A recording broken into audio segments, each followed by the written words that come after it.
اپنی ماں کی طرف، وہ کیفیت ہے جو اس لفظ کے اندر ہے۔ یہ والہانہ انداز میں محبت کرنا، ایک رائے یہ بھی ہے کہ لفظ اللہ اصل میں اس سے نکلا ہے۔ ایک مفہوم یہ بھی لیا گیا ہے کہ الہ کے معنی ہے تحیرہ، انسان متحیر ہو جائے، یعنی وہ ہستی کہ جس کی ذات کی کنہ تک تو ہم نہیں پہنچ سکتے، اس میں تو سوائے تحیر کے ہمارے ہاتھ کچھ نہیں آئے گا۔ البتہ جس کی طرف ہم لپکتے ہیں، اپنی تکالیف میں اس سے مدد چاہتے ہیں، مشکلات کے لیے اس کو پکارتے ہیں، رزق اس سے طلب کرتے ہیں، پھر اس سے محبت کرتے ہیں، تو لفظ اللہ میں بھی آپ نے دیکھا کہ کوئی خوفناک پہلو موجود نہیں۔ پھر رب العالمین کے دو معنی سامنے آئے تھے۔ ایک معنی تو ہے پالنہار، پروردگار، پرورش کنندہ، اس میں بھی ظاہر بات ہے کہ شفقت ہے، محبت ہے، عنایت ہے، کوئی قہاری والا پہلو جو ہے، کوئی بھی ایسی چیز کہ جس کا تعلق خوف سے بنتا ہو وہ نہیں ہے۔ ہاں ایک پہلو اس میں ضرور ہے کہ رب کے معنی مالک کے بھی، جو مالک ہوتا ہے وہ اپنی ملک میں تصرف کرتا ہے، اس تصرف میں ظاہر بات ہے کہ اس کا اپنا اختیار ہی اور اس کی اپنی پسند ہی آخری فیصلہ کن چیز ہے۔ یہاں کچھ ہلکا سا نکل سکتا ہے ایک پہلو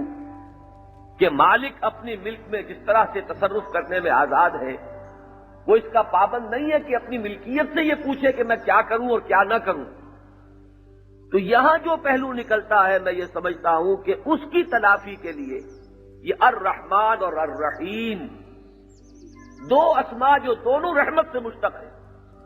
ان کو لے آیا گیا کہ وہ مالک تو ہے لیکن سخت گیر مالک نہیں ہے، وہ مالک تو ہے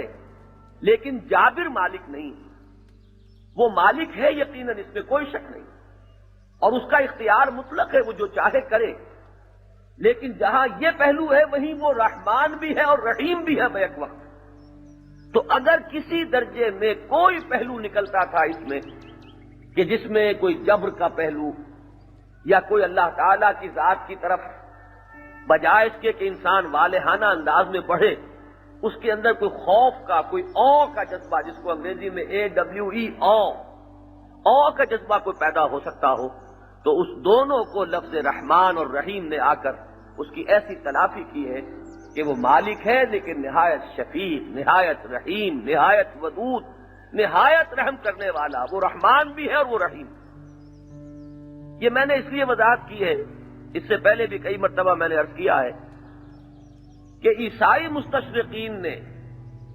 قرآن پر اور اسلام پر یہ شدید اعتراض کیا ہے کہ یہ وہ کتاب ہے کہ جو اللہ تعالیٰ کا تعارف کراتی ہے ایسے انداز میں کہ جس میں ڈر کا پہلو نمایاں، ڈرو، اتقوا اللہ، اے نبی انہیں ڈراؤ، انذرہم، اس میں کچھ تو کوتاہی ہے ہمارے تراجم کی۔ بدقسمتی سے ہر زبان کا اپنا ایک پس منظر ہوتا ہے، اور کسی زبان کا ایگزیکٹ مفہوم جو ہے کسی لفظ کا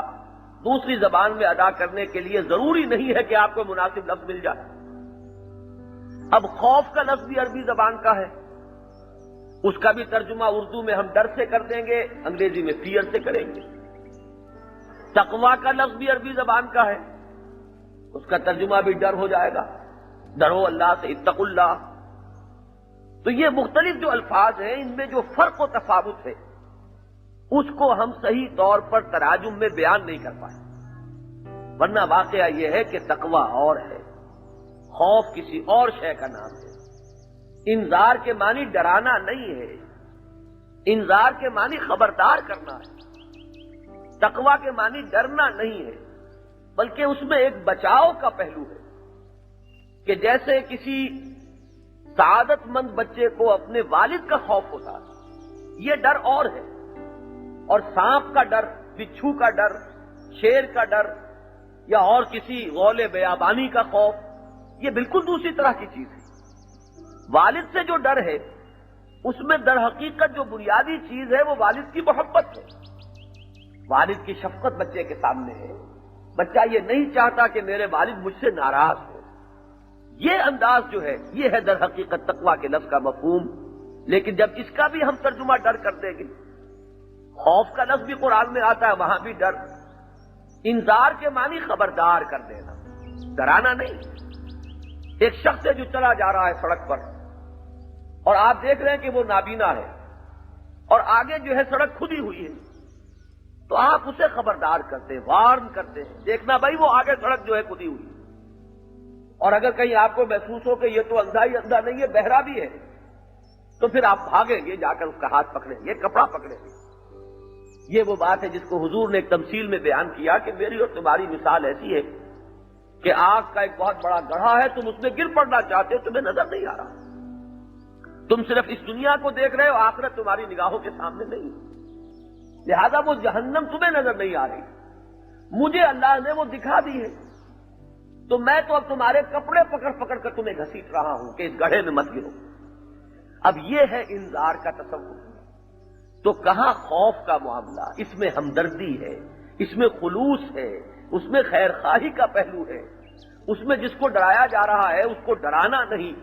بلکہ اس کی بھلائی جو ہے وہ مد نظر ہے۔ تو ایک تو اس میں در حقیقت ان تراجم میں لفظ ڈر یا فیئر انگریزی میں جو آ گیا ہے، اتقوا اللہ فیئر گاڈ، اب وہ لفظ فیئر جو ہے وہ ہر جگہ پر موجود ہے، تو انہیں کچھ کہنے کا موقع اس کی وجہ سے ملا۔ اور دوسری بات یہ ہے، اس میں کوئی شک نہیں کہ قرآن مجید میں انذار اور تقویٰ پر زور ہے، لیکن انذار پر زور کیوں ہے؟ یہ وہ بات ہے کہ جو ماحول کو اگر پیش نظر رکھا جائے تو سمجھ میں آ جائے گی۔ ایک ہے نارمل ماحول، ایک ہے بگڑا ہوا ماحول، ایک ہے نارمل انسان، صحت مند انسان جس کا ذائقہ درست ہے، اور ایک ہے بخار میں مبتلا انسان جس کا ذائقہ بگڑ گیا ہے، لہذا جو بخار میں ہے اسے تو کڑوی کو نیند بھی نہیں پڑے گی۔ جب بگڑا ہوا معاشرہ ہے تو ذرا ضرورت پڑتی ہے یعنی تخویف کی بھی اور انذار کی بھی، لہذا انبیاء کی دعوت میں ابتداءً اس کا پلڑا بھاری نظر آتا ہے، جس کو علامہ اقبال نے کہا ہے کہ پھول کی پتی سے کٹ سکتا ہے ہیرے کا جگر، مرد نادا پر کلام نرم و نازک بے اثر۔ جب ذہنیتیں بگڑ گئی ہوں تو کلام نرم و نازک اور محبت کی زبان سے سب لوگ بات نہیں سمجھ سکتے، محبت کے رمز آشنا نہیں ہوتے، وہاں ضرورت ہوتی ہے کچھ، چاہے وہ زبان ہی کے ذریعے سے ہو، کچھ کوڑے اور کچھ تازیانے پڑھیں تو انسان جاگتا ہے اور آنکھ کھولتا ہے۔ تو اس پہلو سے ابتدا میں یقیناً ایک بگڑے ہوئے ماحول سے جب خطاب ہو رہا ہو تو انذار کا رنگ غالب ہوگا، لیکن ہمیں دیکھنا یہ ہے کہ قرآن مجید اللہ تعالیٰ کا جب مثبت طور پر تعارف کرا رہا ہے، اور سورہ فاتحہ وہ سورت ہے کہ جو ہر نماز میں پڑھی جا رہی ہے، ہمارا اللہ تعالیٰ کے ساتھ جو ذہنی اور قلبی تعلق ہے وہ سب سے زیادہ اس سورہ مبارکہ کے حوالے سے ہے۔ یہاں پر اللہ تعالیٰ کا تعارف اس کی کن اسماء و صفات سے ہو رہا ہے، وہ لفظ اللہ سے بھی ظاہر ہے، وہ لفظ رب سے بھی ظاہر ہے، وہ پھر رحمان اور رحیم کے دو اسماء کے ذریعے ظاہر ہے کہ اللہ تعالیٰ کی رحمت، اللہ تعالیٰ کی ربوبیت، اللہ تعالیٰ کا محبوب ہونا، اس کو نمایاں کیا جا رہا ہے۔ اب آئیے تیسری آیت کی طرف، مالک یوم الدین، یہاں ہے اب ذرا وہ دوسرا رخ کہ صرف رحمت ہی پر جری نہ ہو جانا، وہ عادل بھی ہے، منصف بھی ہے، جزا و سزا بھی دینے والا ہے، اور وہ جو ایک دن آنے والا ہے جزا و سزا کا، اس کا وہ مالک ہے، مختار مطلق ہے۔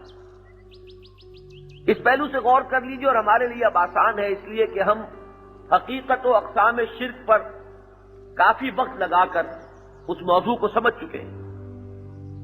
اس سورہ مبارکہ سورہ فاتحہ کا ایک ایک لفظ جو ہے وہ شرک کا راستہ روک رہا ہے۔ میں نے عرض کیا تھا کہ الحمدللہ میں در حقیقت شرک کی نفی ہو گئی، دینے والا وہ ہے، کل کمالات اسی میں ہے، اور ظاہر بات ہے کہ دوسرے کے لیے نہ حمد ہے نہ شکر ہے، اور نہ ہی کوئی اس کے لیے انسان کے پاس تعریف باقی رہ گئی ہے۔ تو اسی سے تو آگے بڑھ کر معاملہ ہوتا ہے کہ کسی شے کی اتنی ہیبت ذہن پر طاری ہو جائے کہ انسان اس کے سامنے جھک جائے، کسی کے مشکور اور متشکر ہونے کا جذبہ اتنا ہو کہ انسان اس کے سامنے سر جھکا دے۔ تو الحمدللہ سے بھی در حقیقت شرک کی نفی ہوتی۔ ایک دوسرا شرک دنیا میں ہمیشہ رہا ہے، اور وہ ہے شفاعت باطلہ کا تصور، کہ کوئی ہستیاں ایسی ہیں ہماری کہ جو وہاں ہمیں بچا لیں گے۔ آخرت کو مانتے ہیں، جزا و سزا کو مانتے ہیں،